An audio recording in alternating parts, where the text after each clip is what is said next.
Today we're starting the XPS foam insulation for the slab. We're going to be making a bowl, 3-inch foam around the perimeter, and then 3-inch foam on the bottom. We'll start with the perimeter. Our math says we need to slice 3 of these into 7-inch chunks, and these will be the sides of the bowl.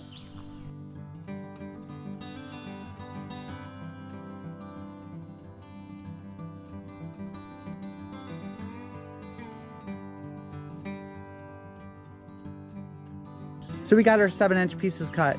Next, we're gonna put a 45 degree on the end. That'll allow the concrete to come up to the grade board.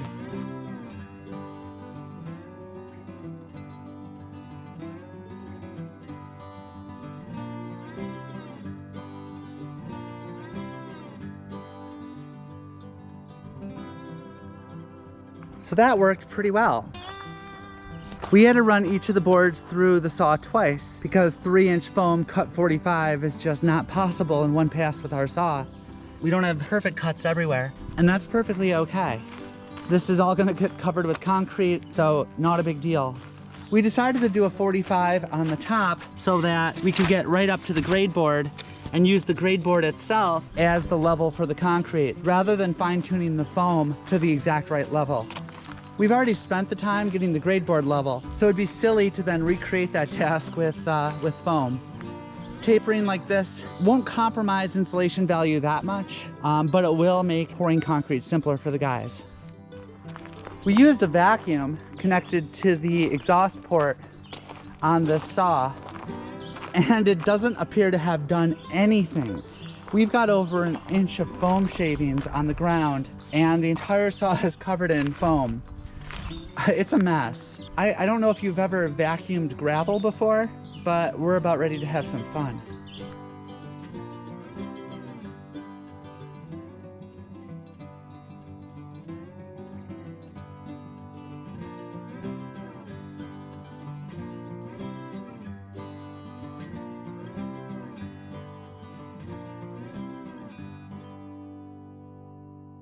Next step, we're gonna go around and cut this and tape it so that it fits snugly between all the permacolumns.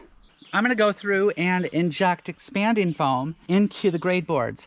If you remember, these composite grade boards are hollow. So I figured, why not put some foam in the hollow parts and provide a little extra insulation? Maybe it's silly, but let's see how it goes.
This turned out pretty nice.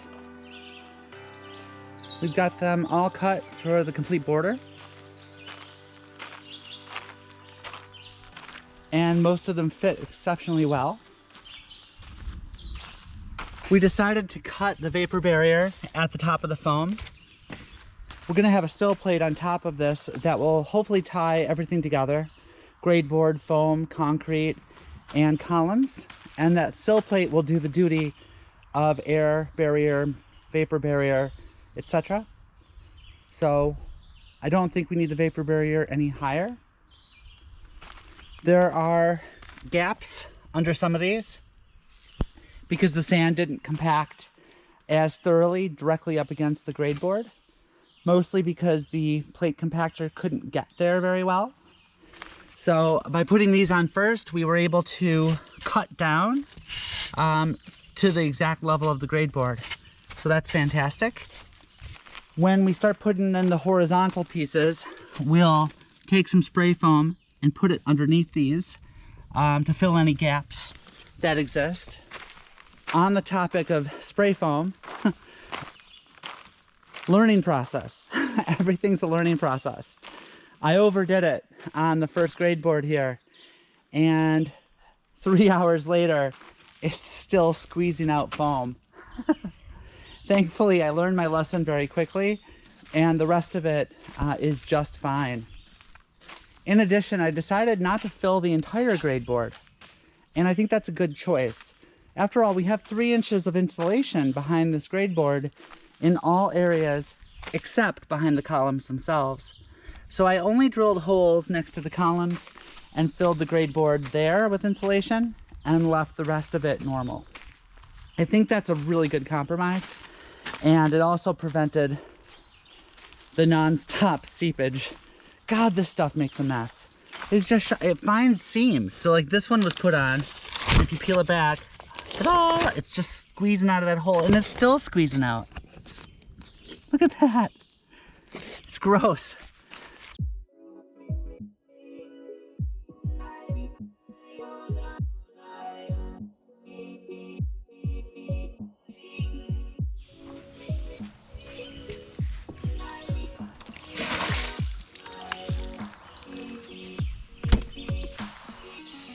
We had an absolute deluge of rain last night.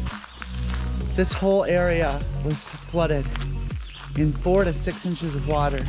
The entire vapor barrier was flooded.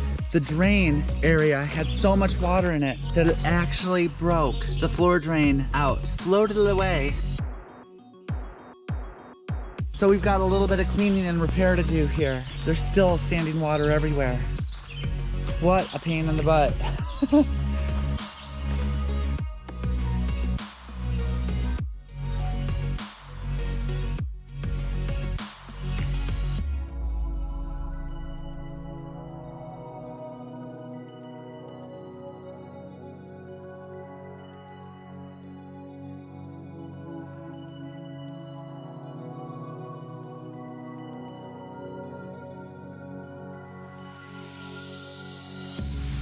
That was a lot more work than I expected.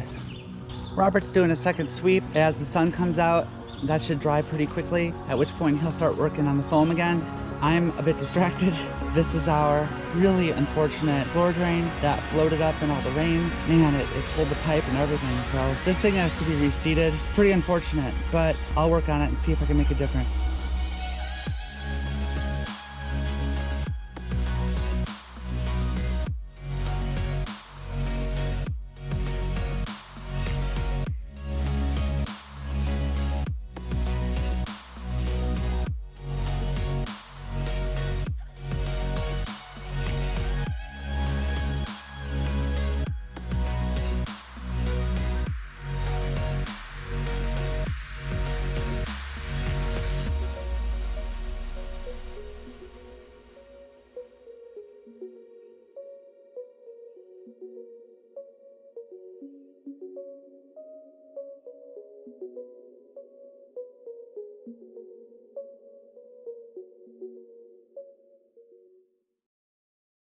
That was a whole lot of terrible. So I figured out why it floated up. That one fitting was dry fit, so the PVC was just loosely connected, and the buoyancy with all the water was enough to pop the pipe right out. I added another 22.5 to this so that it's a little more stable now. It fits quite nicely into the sleeve here, and there are no dry fittings. This will not float away. Correction. That will not float away.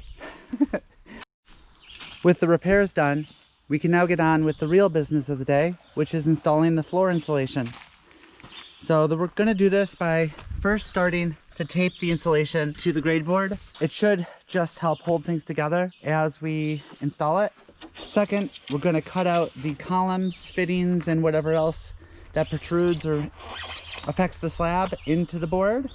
We'll fit it in place, foam around the edges with expanding foam, and tape it up.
This was a really big day. Long and hard, actually. You wouldn't think that lifting foam would be physically exhausting, but it was. Part of the challenge with today was that the rains really took their toll.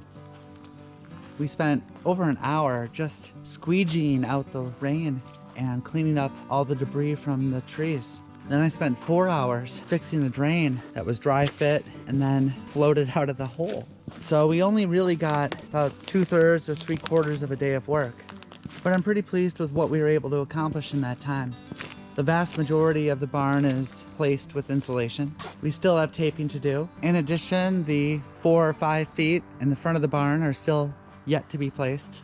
We're doing these last because of the complications associated with the garage door threshold. I really want the slab isolated from the outside in almost every possible way. I've been struggling to find any examples of detail for a garage door threshold that shows a thermal break between the slab and the apron. So I've created my own detail, which is risky, especially considering the amount of forces and temperature differentials and stuff that goes on in a garage door threshold. We have weather on the outside and not on the inside, heat and cold on conflicting sides, and of course we're driving heavy vehicles over this threshold. So it's got to be strong, but we want to insulate it. So I've come up with a basic 7-inch tall piece of insulation, 3 inches wide, tapered to 2 inches wide at the top. And I'll put in some heavy-duty neoprene, 1/2 inch thick, over that 2 inches of foam. I think it's 65A, which is about the toughness of a tire. So it should put up with the abuse of a tractor with chains, and it should allow for expansion and contraction. We should be able to block out water from getting into it. Putting this thing together is new for me, obviously, and I second guess myself over and over again. I must have redesigned the threshold for this barn probably 6 times, and I actually redesigned it again last night. Hopefully this is the last one, because it kind of has to be, because we're going to be installing it pretty soon. Oh well, we're exhausted.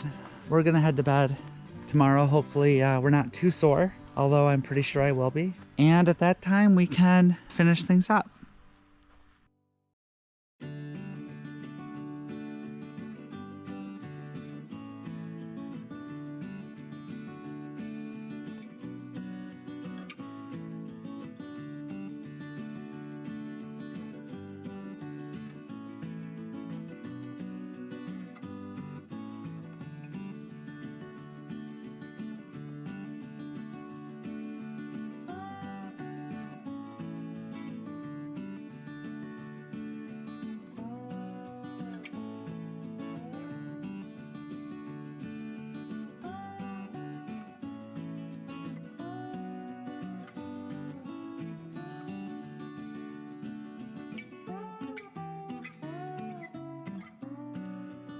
There's some ridiculous pleasure I get out of working hard on something like this, only to be able to set an 8-foot level across it and see that. Oh my gosh.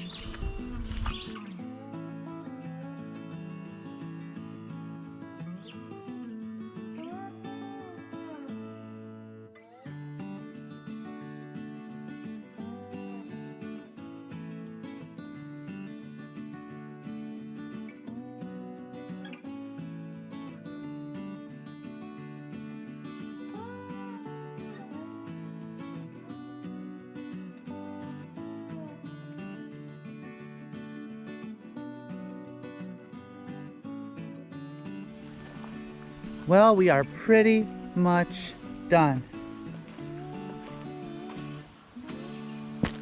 Robert just has to tape the threshold here, and that is complete.